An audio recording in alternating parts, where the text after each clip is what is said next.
And I said, all right. Now, let me tell you, starting a nonprofit is just as much work as starting a for-profit business. You got all the same issues. You got money issues, you got building issues, you got people issues, you got missions issues, you got all the same kind of stuff going on. What we did is we started the Redwood Neuroscience Institute, which was a very unusual institute. It was a single-task institute focused on neocortical theory. We had 10 people working there. I ran it for 3 years. 10 people working there, and in those 3 years, we had 120 visitors from around the world. It got to be a hot place. It got to be the point where neuroscientists around the world were saying to me, how come I haven't been invited yet to R&I? And we actually had a lot of success there. It was a very unusual way we ran it, but I ran sort of a combination of corporate and science. So the scientists could do whatever they want, but I put some sort of structure around it where everyone had to go to journal club and everyone had to do this, and we picked topics to study collectively and so on.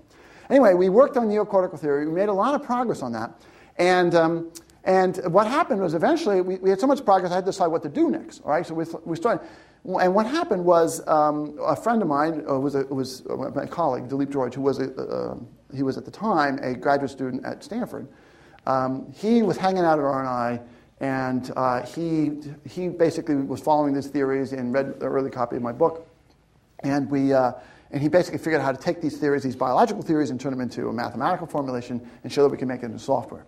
And so Dilip would basically, and I've been talking about this for so many years, and he's showing me how to do it. I said, all right, Dilip, what do you want to do? And he says, I'd like to start a company on this. I'm like, oh, great, another company.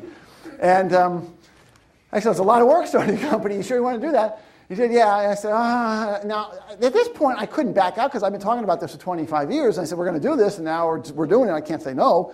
And I really did want to do it. But it's not like, oh, wonderful, let's go start another company. It's like, oh, it's a lot of work.